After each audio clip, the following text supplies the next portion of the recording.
Hey everyone, welcome back to another Roman Reacts. We're here today to watch another video. This is a continuation of the Horus Heresy. We're going to be giving this next part a watch, and it's going to continue with like the full-on story, like battle by battle, this big sequence, and some of these things I actually have not heard about. So getting a deep dive onto them will definitely be like eye-opening sort of situation, and yeah, I'm hoping to get some good feedback from it. So anyway, let's just get on with it, shall we? If I look kind of down at the moment, it's kind of I'm kind of dealing with a dumb issue that happened on my Steam account. Some hackers got into it, so that's why I'm kind of been a little not all there. So anyway, let's just continue watching these and hopefully have a good time with them, okay? So, here we go. Okay,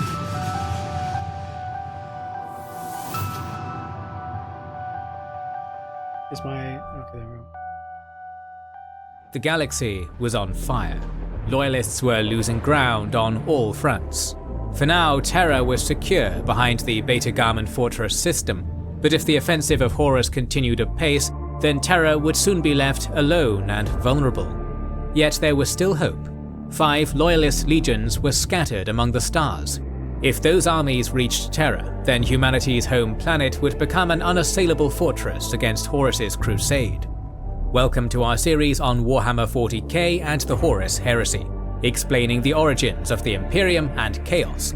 In this 7th video, we will explore the fate of the separated legions. When the news of the Dropsite massacre reached Terra, Lord Commander Dawn started sending recall signals to all his forces. He needed every single man for the upcoming defense of Terra. The first major force to receive this message was the Retribution fleet in the Fall system. Alexis Pollux answered this call to arms, which cost him victory and saved the life of the traitor Primarch Perturabo. The Retribution fleet was subsequently scattered inside the raging warp storms, with less than 50 ships reaching Terra, less than 10% of their original strength. The second legion to receive the recall signal was the Dark Angels.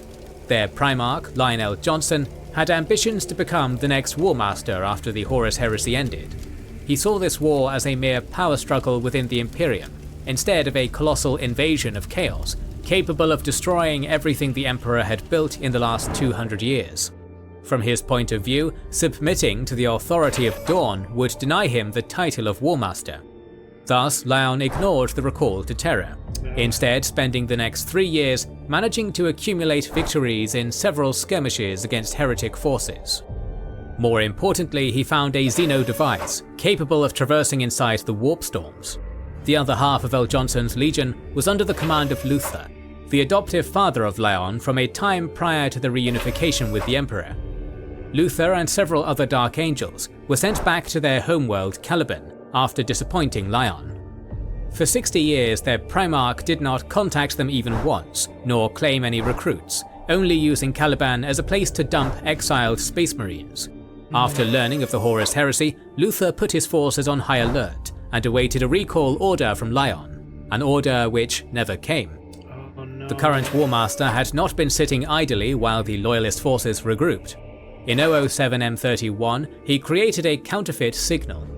In it, he claimed the Space Wolves betrayed the Emperor by killing Magnus the Red and the Legion of Thousand Suns, and by destroying their homeworld Prospero. This signal was meant to provoke Jagatai Khan with his Legion of White Scars to attack the Space Wolves. Jagatai had spent the last 6 years chasing the surviving Orcs from the Ulanor system to prevent them from forming another war.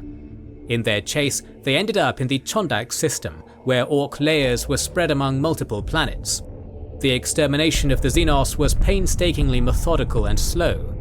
White Scar's efforts were further slowed down by a secret artifact that blocked communication with the rest of the galaxy, cutting them from reinforcements and supplies. Wow. While the cleansing of the system was coming to an end in 007 M31, almost the entirety of the Alpha Legion arrived. The newly arrived forces split in half, each one commanded by one of the twin Primarchs. The first group, under the command of Alpharius, took all of the battleships and blockaded the Space Wolves in the nearby Alaxes Nebula. The second one, under the command of Omegon, went to the Chondax system to recruit the White Scars. However, Omegon wasn't loyal to Horus, only begrudgingly following the commands of his twin Alpharius. Instead of following orders, Omegon destroyed the Xeno communication blocking device and allowed the Message of Dawn to reach the White Scars at the exact moment as the counterfeit signal of Horus and distress signal from the Space Wolves came. Impulsively, Jagatai Khan rushed to slaughter the Space Wolves for killing Magnus, but was stopped by Omegon's newly formed blockade. Omegon's forces weren't strong enough to stop the entire fleet of the White Scars, so he created an illusion. Large transport vessels were disguised as battleships and used as a deterrent, discouraging any attempt at a breakthrough. Meanwhile, in the Alaxes Nebula, the exhausted Space Wolves probed the blockade. The Loyalist attack didn't have enough momentum to breach the blockade by force. Consequently, Leman Russ, the Space Wolves' Primarch, took a risky gambit. He lowered the shields on his flagship, hoping for Alpharius to teleport on board to end the conflict with an honourable duel. Instead, the capital ship was fired upon, suffering heavy damage in its withdrawal. After this, the Space Wolves had no other choice than to venture deep into the Alaxes Nebula, a giant red gas cloud which was highly corrosive and capable of dissolving entire battleships in just a few hours. Inside the nebula was an ever-changing labyrinth of paths, big enough to enter, but small enough that standard fleet formations were impossible to create. 2/3 of Alpharius' fleet chased the Loyalists, while the rest circled around the nebula to block the exit on the other side. This chase took weeks, with both sides losing escort ships to the unpredictability of the space anomaly. In the meantime, Jagatai Khan correctly deduced that the Alpha Legion alone wouldn't be enough to stop 2 entire legions, and knowing that Leman Russ was impatient and always rushed headfirst into battle, the Alpha Legion forces in Chondax must have been only strong on paper. The White Scars frigates probed the blockade but swiftly retreated. Khan then noticed where the Alpha Legion fleet started chasing the retreating frigates and executed a feigned retreat maneuver. The White Scars fleet, modified to be even faster, quickly created a hole in the blockade, one which transport ships disguised as battleships couldn't mend. Now free, Khan decided against going to the Alaxes Nebula. Instead, he went to Prospero in search of the truth, to see if the Space Wolves had truly killed his dear brother Magnus, postponing his decision to choose a side. However, Khan didn't escape Chondax with his entire legion. Smaller fleets on the other planets in the system were unable to escape, and all were destroyed, about 6,000 Space Marines in total, further distancing Khan from the traitors. The Space Wolves, now without any hope of rescue, attempted another breakthrough, this time led by second-in-command Gunnar Gunhilt as Leman Russ stayed behind, providing covering fire from his damaged flagship. Their attack focused on the forward frigates, sending boarding teams to capture them.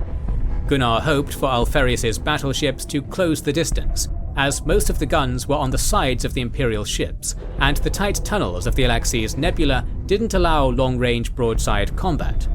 Yet, contrary to the Space Wolves' expectations, the Alpha Legion sacrificed their frigates and did not close the gap. The Space Wolves were now left without their boarding torpedoes and dropships, with the Astartes spread thin among many ships. To make matters worse, they would have to repeat this maneuver again if they wanted to break free. Yet now it would be exponentially harder, as they would be fighting against battleships, not frigates. Gunnar decided to retreat, and as the ships were turning in the tight space, Alpharius counterattacked, destroying over 30 frigates and damaging all other ships. The Space Wolves' prospects of survival were now extremely grim. They would all be dead in a matter of days, as many of their ships had damaged engines, being slower than the Alpha Legion ones. With all hope seemingly lost, the Space Wolves had 2 paths left to them.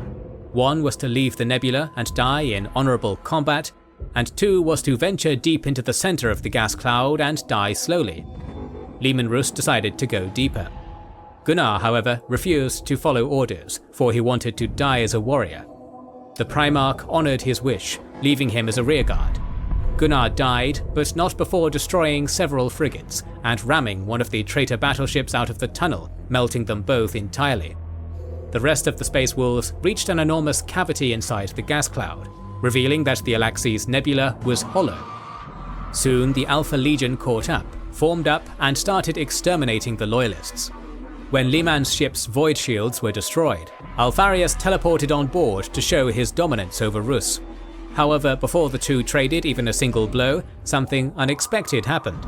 A giant space fort and a new Loyalist fleet showed up on the scene. Luther's Dark Angels had been using the Alaxes Nebula as a secret base, and, after making sure that Liman Rus was a Loyalist, aided him. Alpha Legion tried to fight back, but with a third of Alfarius' fleet outside of the nebula, and most of the escorts with Omegon, it was clear that they had no chance to win. The traitors retreated, losing dozens of ships while trying to squeeze through a small tunnel. After the battle ended, the Space Wolves fleet remained there for repairs, which would take at least a few years. Before long, Jagatai Khan had reached Prospero, now a dead world with an atmosphere so full of ashes that the surface couldn't be seen. Khan descended to the surface, looking for the body of Magnus. Every building and road was destroyed, and gaping holes reached the depths of sewers and catacombs, while the local fauna had been turned into ghosts. Eventually, Khan found what he was looking for, a living Magnus. The Thousand Sons Primarch told Khan of his folly, of how he sold his soul to the Chaos Gods, but how the transaction had not gone smoothly. When Sinch, the Chaos God of Change, was saving Magnus and the surviving Thousand Sons, the soul of Magnus shattered.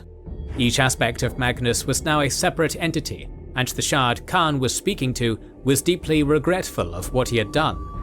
Now possessed with the whole story, Khan had to choose whose side he would join. The Emperor was a tyrant who sent Liman Rus to Prospero, while Horus was rebelling against tyranny but was in alliance with Chaos, an unpredictable force that was unfathomably worse than the current regime. Khan chose to be loyal, ending the suffering of the Magnus Shard. Meanwhile, from orbit, the warrior lodges made their move when the traitor White Scars started a fight to control the fleet, so that when Jagatai returned, he would find his army ready to join the War Master, forcing him to join the side of the heretics. While the battle on board the spaceships was happening, the Death Guard returned from the Manichaean War with 4 battleships, a fleet smaller than the one of the White Scars. Mortarion descended to the surface, trying to recruit Khan one last time. The negotiations ended with a duel. The speed of Khan was met with the slow but unstoppable onslaught of Mortarion. The fight ended inconclusively when Mortarion became absolutely sure that recruiting Jagatai was impossible, returning to orbit to save his fleet from destruction. Moments later, when Khan teleported to his ship, he was met with the horrible sight of infighting. The bloodshed was stopped when the Primarch executed the leader of the traitors. However, now in his legion were several thousand traitors who were split into 2 groups. First were traitors to the core who escaped during the brief skirmish with the Death Guard. The other group wanted to join Horus, but their loyalty lay first and foremost with their Primarch, and they were ready to face the just punishment. Khan decided against killing his soldiers, but couldn't trust them fully. Wisely, he sent them on a nearly suicidal mission to disrupt the back lines of the traitors, joining the survivors of Istvan V in their guerrilla warfare. The White Scars, now only about 50,000 strong, engaged in hit-and-run warfare with Mortarion and his fleet. Although this campaign lasted 4 years, it was inconclusive, only exhausting forces on both sides. Meanwhile, oblivious to this entire conflict, Sanguinius arrived in the Signus cluster in 006 M31 with the entirety of his legion of Blood Angels. His forces amounted to 120,000 Space Marines in total, supplemented by traitor word-bearers' guides. This system, according to Horus, was supposedly enslaved by Xenos. However, all scans showed no living life forms. Upon venturing closer to Cygnus Prime, a veil was lifted around the entire star system, severing the system from the galaxy. Soon, impossible phenomena started to occur. On the surface of one planet, lava rivers formed the 8-pointed star, the symbol of chaos. Another planet seemed to be sentient, launching rocks from volcanoes to attack the Blood Angels' fleet. During their travel, they had seen countless civilian ships full of dead, boneless bodies, finding only 30 survivors welded inside a crashed ship. Among these survivors was an Antipsyche Blank, a woman named Niobe. Upon reaching Cygnus Prime, the trap was sprung. Powerful and unrelenting psychic screams filled the minds of all in the fleet. While the Space Marines felt it as a severe headache, the normal humans who operated the fleet were rapidly brought to insanity. Suicides and murders decimated the crew, leaving hundreds of thousands of empty posts, preventing the execution of anything but the simplest ship maneuvers. Then, the Demon fleet attacked with one goal in mind: to ram. All local civilian spaceships, now full of demons, grew semi-organic parts, like tendrils or spider legs, helping to bind the ships after the crash. Jeez. The crippled Blood Angels fleet couldn't destroy them all from a distance. Each time when two ships collided, hundreds of demons boarded the ships. The defensive formation completely fell apart when the traitor word-bearer guides left the formation, leaving the flagship, the Red Tier, vulnerable. When the Primarch left the bridge to fight the intruders, the insanity overwhelmed the Red Tier captain, who decided to ram the flagship into the surface of Signus Prime. Sanguinius felt the sudden burst of speed and promptly returned, saving the ship from total destruction, but still crash landing. It was a catastrophe, for the ship wasn't built to be inside the gravity well of planets. The Blood Angels only had a little time before the Red Tier would collapse in on itself. For now, leaving the planet, with hundreds of demonic ramming ships in orbit, wasn't an option, so the Primarch and 30,000 Astartes were left alone on the surface. After reinforcing the hull, the army marched to seek the enemy. Countless demonic hordes of Slanesh and Khorne were spotted around a cathedral made of human bones. The Blood Angels used ranged weapons to mercilessly slaughter the forces of chaos, steadily advancing towards the temple. Sanguinus soon found his path blocked, as the co-leader of the Chaos Forces, Kabanda, the greater demon of Khorne, coerced him into a duel. In a bloody, airborne fight, the Primarch fell with 2 broken legs. All nearby Astartes rushed to save the life of their beloved leader, but Kabanda killed 500 of them with a single spell. Sanguinius lost consciousness, feeling the loss of so many of his legionnaires at the same time, men he considered to be his sons. Fortunately, more Space Marines came, managing to teleport their Primarch aboard the Red Tier. The Blood Angels vengefully abandoned any tactics and engaged in vicious melee combat, descending into a state known as the Red Thirst. This condition was a gene flaw of the Blood Angels that Horus wanted to exploit in order to make Chaos Berserker Space Marines out of them. The fight rapidly turned into a one-sided slaughter of demons. Only a few Blood Angels managed to resist the Red Thirst. First were the former librarians, who decided to use sorcery from aboard the Red Tier to wake Sanguinius, breaking the Edict of Nicaea to do so. The other group was around the blank Niobe. Using her powers, they traversed the battlefield, gathering a strike group of around 20 Marines and storming the cathedral. Slaughtering endless waves of demons, 5 of them managed to reach the heart of corruption, a command room with Kabanda, Chris, the greater demon of Slanesh, and a mysterious casket with a comatose Blood Angel, who was used to amplify the Red Thirst. The Loyalists would be swiftly killed. However, Sanguinus arrived, killing Kabanda from behind. Yet before he could kill Chris, the demon spoke. It revealed that, on the battlefield, all of his kin were already dead, but the Red Thirst had not ended. In mere moments, infighting would break out, and thousands would die. The only way to cure them was for Sanguinus to step into the casket, becoming a demon prince. The Primarch was ready to sacrifice himself. However, Meros, an apothecary who arrived with Niobe, stepped into the casket in his place. In the process of saving his legion, Meros became a demon known as Red Angel. Chaos's plan to corrupt the Blood Angels had failed completely. The 9th Legion was now battle-hardened, and all survivors were ready to fight against the Red Thirst, having experienced it once already. Sanguinus, for his part, had learned the most. He was no longer the heavenly angel flying headfirst into battle to save the lives of his sons, nor was he the Red Angel flying headfirst into battle to sate his bloodthirst. Sanguinus had ascended from the 2 angels inside to become a supreme warrior in a crusade against arch-traitor Horus. However, the higher the rise, the higher the fall, as in his slumber, Sanguinus discovered an even worse gene flaw existed inside him and his legion, and if a tragedy would befall him now, something black and cold would be unleashed. Soon after the demons lost the battle on the surface, the battle in orbit was also won. The Red Tier returned to space, and Sanguinus ordered the destruction of all planets in the system after every single Blood Angel body was recovered. more than 10,000 corpses were collected. The Signus cluster was subsequently declared forever dead. Upon leaving the system in 010M31, the Blood Angels received the recall orders of Dawn. However, Terra's Astronomicon wasn't visible in the warp. Instead, there was a beacon in another part of the galaxy. Why wasn't Terra visible? What happened to the Legion of Ultramarines? Find out in the next episode. Our series on the Warhammer 40k Horus Heresy will continue, so make sure you are subscribed and have pressed the bell button to see it. Please consider liking, commenting and sharing, it helps immensely. Our videos would be impossible without our kind patrons and YouTube channel members, whose ranks you can join via the links in the description to know our schedule, get early access to our videos, access our Discord, and much more. This is the Wizards and Warriors channel, and we will catch you on the next one. That's crazy right there. Chaos was so close to like stopping three of the remaining loyalists.